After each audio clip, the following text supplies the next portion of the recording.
ನಮಸ್ತೆ ಸ್ನೇಹಿತರೆ, welcome to Nexus Kannada YouTube channel. ನೀವೇನಾದರೂ ನಮ್ಮ ಚಾನಲ್ನ ಸಬ್ಸ್ಕ್ರೈಬ್ ಮಾಡಿಲ್ಲ ಅಂದರೆ ಈ ಕೂಡಲೇ ಸಬ್ಸ್ಕ್ರೈಬ್ ಮಾಡಿ ಮತ್ತೆ ಬೆಲ್ ಐಕನ್ನ ಒತ್ತಿ ಅಂತ ಹೇಳ್ತಾ ಇವತ್ತಿನ ಫಸ್ಟ್ ಅಪ್ಡೇಟ್ ಬಂದು all okay versus Rahul ditto ಅವ್ರ ಬಗ್ಗೆ. ಆಲ್ ಓಕೆ ಅವರು ಫೆಬ್ರವರಿ 5ನೇ ತಾರೀಕು ತಮ್ಮ ಹೊಸ ಸಾಂಗ್ ಅವತ್ತು ಇವತ್ತು ರಿಲೀಸ್ ಮಾಡ್ತಾರೆ. ಈ ಒಂದು ಸಾಂಗ್ ಕೆಲವು ಜನಗಳಿಗೆ ಇಷ್ಟ ಆಗಿಲ್ಲ ಅನ್ಸುತ್ತೆ, ಯಾಕಂದ್ರೆ ಈ ಒಂದು ಸಾಂಗ್ ರಿಲೀಸ್ ಆದ್ಮೇಲೆ ರಾಹುಲ್ ಡಿಟ್ಟೋ ಅವರು ತಮ್ಮ ಇನ್ಸ್ಟಾಗ್ರಾಮ್ ಅಲ್ಲಿ ಒಂದು ಸ್ಟೋರಿನ ಅಪ್ಲೋಡ್ ಮಾಡ್ತಾರೆ. ವೋಕಲ್ಸ್ ಗಿಂತ ಬ್ಯಾಕ್ ಗ್ರೌಂಡ್ ಮ್ಯೂಸಿಕ್ ಜಾಸ್ತಿ ಇದೆ, ಸಾಂಗ್ ಮಿಕ್ಸಿಂಗ್ ಚೆನ್ನಾಗಿ ಮಾಡಿಲ್ಲ, ಫಸ್ಟ್ ಮಿಕ್ಸ್ ಮಾಸ್ಟರ್ ಗೆ ದುಡ್ಡು ಕೊಡು ಅಂತ. ನಾನು ವಿಡಿಯೋ ಪ್ಲೇ ಮಾಡ್ತೀನಿ, ನೋಡ್ಕೊಂಡು ಬನ್ನಿ. ಏನಣ್ಣ ಬಾರ್ಸು, ಏನಣ್ಣ ಕ್ರಾಪು, ಚಾಪರ್ ಇಳಿಸಿದ್ರು ಫ್ಲಾಪು, ಮ್ಯೂಸಿಕ್ ಮುಂದೆ ವೋಕಲ್ಸ್ ಹಿಂದೆ, ಅದೇನ್ ಬೊಗಳ್ತಾ ಇದೆಯೋ ಕೇಳಿಸ್ತಾ ಇಲ್ಲ. ವರ್ಸ್ಟ್ ಮಿಕ್ಸ್ ಮಾಸ್ಟರ್ ಮಾಡಿರೋನಿಗೆ ಹೋಗಿ ಕಾಸು ಕೊಡೋ first.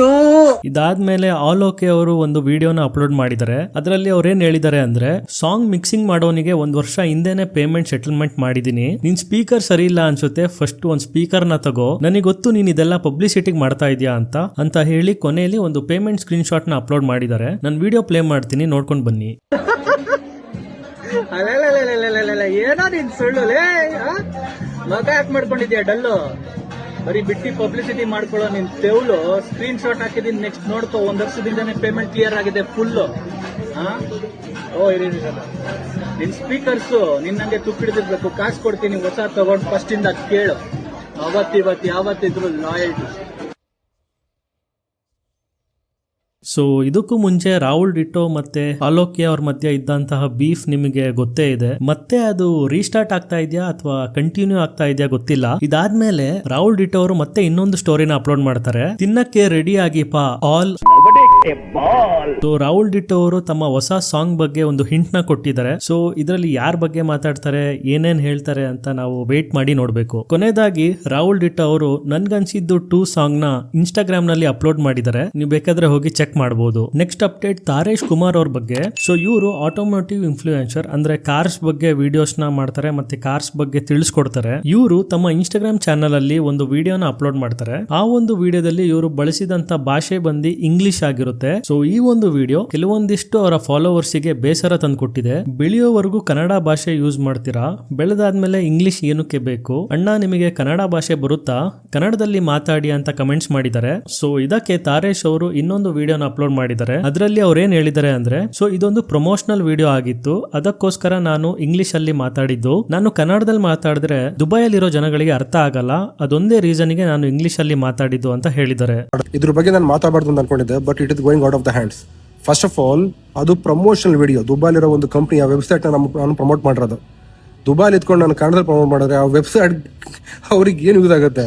And second half all ನಾನು ಕನ್ನಡದವನ್ ಗುರು, ನಾನು ಕನ್ನಡ ಕಾಂಟೆಂಟ್ ಕ್ರಿಯೇಟರ್, ಪಕ್ಕಾ ಮಂಡ್ಯದವನು. ನಾನು ಮಂಡ್ಯ ಭಾಷೆಲ್ಲ ಮಾತಾಡಿದ್ರೆ ಇಲ್ಲ ಕಮೆಂಟ್ ಮಾಡ್ತಾರಲ್ಲ ಇವನು, ಇವರಿಗೆಲ್ಲ ಚಡ್ಡಿ ಹರಿದೋಗ್ಬಿಡುತ್ತೆ. ಆಕ್ಚುಲಿ ನಾನು ಒಬ್ಬ ಕನ್ನಡ ಕಾಂಟೆಂಟ್ ಕ್ರಿಯೇಟರ್ ಆಗಿ ಇವತ್ತು UAE ಇಲ್ಲಿ ಅಥವಾ ದುಬೈಲಿ ನಂಬರ್ 1 ಇಂಡಿಯನ್ ಆಟೋಮೋಟಿವ್ ಇನ್ಫ್ಲೂಯೆನ್ಸರ್ ಆಗಿದೆ, ನಂಬರ್ 1 ಬಿಕಾಸ್ ಆಫ್ ಕನ್ನಡದಲ್ಲಿ ಮಾಡ್ಕೊಂಡೆ ನಾನು ಫಿಲ್ಮ್ ಫೇರ್ ಅವಾರ್ಡ್ ತಗೊಂಡಿರೋದು. ನನಗೆ ಕನ್ನಡಕ್ಕಿಂತ ನನಗಿಂತ ಹೆಮ್ಮೆ ಬೇರೆ ಯಾರಿಗೂ ಇಲ್ಲ. ಅಂಡ್ ನಾನು ಓದಿರೋಷ್ಟು ಕನ್ನಡ ಬುಕ್ಗಳು ಇವನ್ ಲೈಫಲ್ಲಿ ನಾನು ಹೆಸರು ಹೇಳೋಕ್ಕಾಗಲ್ಲ. ಆಕ್ಚುಲಿ ಅವನಿಗೆ ಕನ್ನಡದ ಬಗ್ಗೆ ನಾನು ಆದಷ್ಟು ನಂಗೆ ಎಷ್ಟಾಗುತ್ತಷ್ಟು ನಾನು ಮಾಡಿದ್ದೀನಿ. ನನ್ನ ಗೌರವ ನನ್ನ ಯಾವಾಗಲೂ ಇದೆ, it's in my blood. Actually ನೋಡಿ, ಸ್ವಲ್ಪ ಜನ ಇನ್ಫ್ಲುಯೆನ್ಸರ್ಗಳು ಅಥವಾ ಯೂಟ್ಯೂಬರ್ಗಳು ಬೇರೆ ಭಾಷೆಲಿ ಮಾಡಿ ಕನ್ನಡಕ್ಕೆ ಬರ್ತಾರೆ. ನಾನು ಕನ್ನಡದಿಂದ ಬೆಳೆದಿರೋದು, ಕನ್ನಡದಿಂದ ಬೆಳೆದಿರೋದಕ್ಕೆ ನನಗೆ ಗೌರವ ಇರೋದು ನನಗೆ. ಆಕ್ಚುಲಿ ಈಗ ಬೇರೆ ದುಬೈಲಿ ಕಂಪ್ನಿಗಳೆಲ್ಲ ನಂಗೆ ಅಪ್ರೋಚ್ ಮಾಡ್ತಾರೆ ಅಂದ್ರೆ ನನ್ನ ಕೆಲಸ ನೋಡಿ ಅವರು ಅಪ್ರೋಚ್ ಮಾಡೋದು. ಆಕ್ಚುಲಿ ಸುಮ್ಮನೆ ಹೋಗ್ಬಿಟ್ಟು ಸುಮ್ಮನೆ ಅವ್ರಿಗೆ ಹುಚ್ಚ ನಂತರ ಪ್ರಮೋಷನ್ ಮಾಡ್ಕೊಳಕ್ಕೆ. ಇನ್ನೊಬ್ಬರ ಜೊತೆ ವಿಡಿಯೋ ಮಾಡಿದಾಗ ಅವ್ರ ಜೊತೆ ನಾನು ಬೇರೆ ಇಂಗ್ಲೀಷಲ್ಲಿ ಮಾತಾಡಬೇಕಾಗುತ್ತೆ, ಅಥವಾ ನಾನು ಗಾಡಿ ಬಗ್ಗೆ ಮಾತಾಡ್ತಿರ್ಬೇಕಾದ್ರೆ, ಹಾರ್ಸ್ ಪವರ್ ಬಗ್ಗೆ ಹೇಳ್ಬೇಕಾದ್ರೆ, ಟಾರ್ಕ್ ಬಗ್ಗೆ ಹೇಳ್ಬೇಕಾದ್ರೆ ನಾನು ಇಂಗ್ಲೀಷಲ್ಲಿ ಹೇಳ್ಬೇಕಾಗುತ್ತೆ. ಹಾರ್ಸ್ ಪವರ್ ನಾನು ಅಶ್ವಮೇಧ ಪವರ್ ಅಂತ ಹೇಳಕ್ಕಾಗತ್ತಾ? I don't know guy, and I am a fucking proud ಕನ್ನಡಿಗನ್. ನಾನು ಅಲ್ಲ, ಡೋಂಟ್ ವರಿ ಅಬೌಟ್ ಇಟ್. ನನ್ನ ಬಿಸ್ನೆಸ್ ಕೂಡ ನಾನು ದುಬೈಲೇ ನಾನು ಬಿಸ್ನೆಸ್ ಮಾಡ್ತಿರೋದು. ಆ್ಯಕ್ಚುಲಿ ನಾನೊಬ್ಬ ಕನ್ನಡದವನಾಗಿ ಏನೇನೋ ಮಾಡ್ತಿದ್ದೀನಿ, ಅದ್ರ ಬಗ್ಗೆ ಹೆಮ್ಮೆ ಇಲ್ದಲೆ ಈ ಥರ ಕಮೆಂಟ್ ಮಾಡ್ಕೊಂಡಿದ್ರೆ ಅರ್ಥ ಆಗುತ್ತೆ. ಎಲ್ಲರಿಗೂ ಹೇಳ್ತಿಲ್ಲ ನಾನು. ಸ್ವಲ್ಪ ಜನ ಇರ್ತಾರೆ ಕಂಜಿ ಪಿಜ್ಜಿಗಳು, ಇವನಿದೆ ಅಂದ್ರೆ ಹೂ ಅನ್ನಕ್ಕೆ ಬರಲ್ಲ ಅಂತವ್ರು ಇರ್ತಾರೆ. ಆಕ್ಚುಲಿ ಅಂಥವ್ರಿಗೆಲ್ಲ ನಾನು ಹೇಳ್ಬಾರ್ದು, but I just want to tell you, so don't worry on that. ಆಯ್ತಾ, ನನ್ನ ಒಬ್ಬ ಕನ್ನಡ ಕಾಂಟೆಂಟ್ ಕ್ರಿಯೇಟರ್.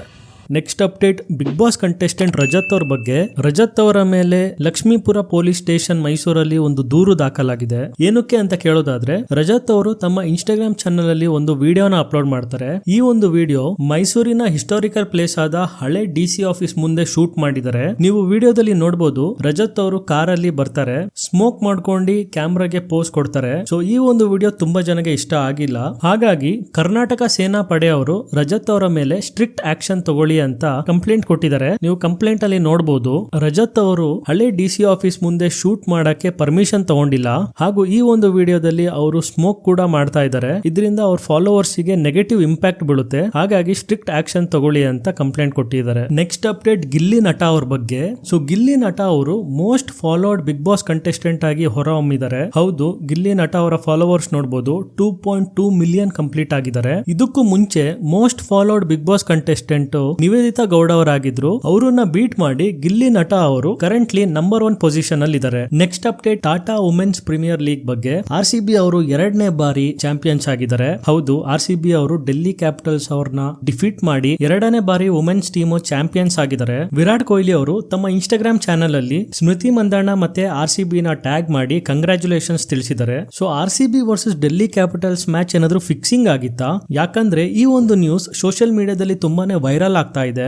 ರಾಧಿಕಾ ಯಾದವ್ ಅವರು 4 ಹೊಡೆದಾಗ ವಿಕೆಟ್ ಹಿಟ್ ಆಗಿದೆ. ರಾಧಿಕಾ ಯಾದವ್ ಅವರು ಹಿಟ್ ವಿಕೆಟ್ ಆದ್ರೂ ಕೂಡ RCB ಅವರಿಗೆ 4 ರನ್ಸ್ ಕೊಟ್ಟು RCB ನ ವಿನ್ ಮಾಡಿಸಿದ್ರು ಅಂತ ಮಾತಾಡಕ್ಕೆ ಸ್ಟಾರ್ಟ್ ಮಾಡಿದ್ರು. ಆಕ್ಚುಲಿ ಅಲ್ಲಿ ರಾಧಿಕಾ ಯಾದವ್ ಅವರ ಬ್ಯಾಟ್ ತಗ್ಲಿ ವಿಕೆಟ್ ಪತನ ಆಗಿಲ್ಲ. ವಿಕೆಟ್ ಗೇಪಿಂಗ್ ಮಾಡ್ತಿದ್ದಂತಹ ಲೀ ಅವರ ಒಂದು ಗ್ಲೌಸ್ ವಿಕೆಟ್ ಗೆ ಟಚ್ ಆಗಿ ಬೆಲ್ಸ್ ಕೆಳಗಡೆ ಬಿದ್ದಿದೆ. ನೀವು ಸೈಡ್ ಆಂಗಲ್ ಇಂದ ನೋಡಿದ್ರೆ ನಿಮಗೆ ಗೊತ್ತಾಗುತ್ತೆ. ಸೊ ಇಲ್ಲಿ RCB ಅವರು ಯಾವುದೇ ರೀತಿ ಮ್ಯಾಚ್ ಫಿಕ್ಸಿಂಗ್ ಮಾಡಿ ವಿನ್ ಆಗಿಲ್ಲ. RCB ಅವರು ಜೆನ್ಯೂನ್ ಆಗಿನೇ ವಿನ್ ಆಗಿದ್ದಾರೆ. Congratulations, RCB women's team.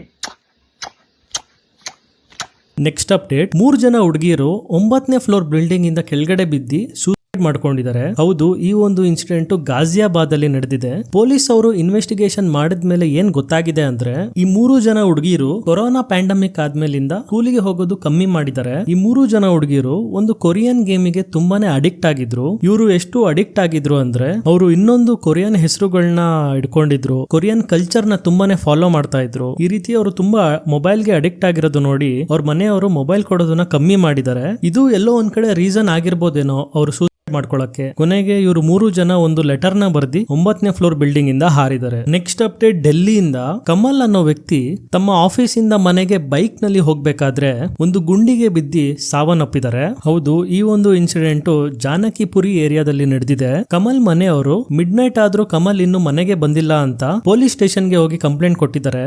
ಬೆಳಗಿನ ಜಾವ ಪೊಲೀಸ್ ಅವರು ಕಮಲ್ ಮನೆಯವರಿಗೆ ಫೋನ್ ಮಾಡಿ ನಿಮ್ ಮಗ ಈ ರೀತಿ ಗುಂಡಿಲಿ ಬಿದ್ದಿ ಸಾವನ್ನಪ್ಪಿದ್ದಾನೆ ಅಂತ ವಿಷಯ ತಿಳಿಸಿದ್ದಾರೆ. ಈ ಒಂದು ಗುಂಡಿ ಡೆಲ್ಲಿ ವಾಟರ್ ಡಿಪಾರ್ಟ್ಮೆಂಟ್ ಅವರು ಕನ್ಸ್ಟ್ರಕ್ಷನ್ ಪರ್ಪಸ್ ಗೆ ಓಪನ್ ಮಾಡಿರ್ತಾರೆ. ಡೆಲ್ಲಿ ವಾಟರ್ ಡಿಪಾರ್ಟ್ಮೆಂಟ್ ಅವರು ನಾವು ಕಂಪ್ಲೀಟ್ಲಿ ಬ್ಯಾರಿಕೇಡ್ ಮಾಡಿದ್ವಿ ಅಂತ ಹೇಳಿದ್ದಾರೆ. ಆದ್ರೆ ಕಮಲ್ ಮನೆಯವರು ಇಲ್ಲ, ನೀವು ಪ್ರಾಪರ್ ಆಗಿ ಸೇಫ್ಟಿ ಮೆಜರ್ಮೆಂಟ್ಸ್ ತಗೊಂಡಿಲ್ಲ, ನಿಮ್ಮ ನೆಗ್ಲಿಜೆನ್ಸ್ ಇಂದ ನಮ್ಮ ಮಗ ತೀರ್ಕೊಂಡಿದ್ದಾನೆ ಅಂತ ಸ್ಟೇಟ್ಮೆಂಟ್ ಕೊಟ್ಟಿದ್ದಾರೆ. ಕರೆಂಟ್ಲಿ ಡೆಲ್ಲಿ ಪೊಲೀಸು ಇನ್ನು ಇನ್ವೆಸ್ಟಿಗೇಷನ್ ನಡೆಸ್ತಾ ಇದ್ದಾರೆ. ಇದಾಗಿತ್ತು ಇವತ್ತಿನ ಟಾಪ್ ಟ್ರೆಂಡಿಂಗ್ ನ್ಯೂಸ್. ನೀವೇನಾದ್ರೂ ನಮ್ಮ ವಿಡಿಯೋನ ಲೈಕ್ ಮಾಡಿಲ್ಲ ಅಂದ್ರೆ ಈ ಕೂಡ ಲೈಕ್ ಮಾಡಿ, ಶೇರ್ ಮಾಡಿ, ಸಬ್ಸ್ಕ್ರೈಬ್ ಮಾಡಿ ಮತ್ತು ಬೆಲ್ ಐಕನ್ ನ ಒತ್ತಿ ಅಂತ ಹೇಳ್ತಾ ಥ್ಯಾಂಕ್ ಯು.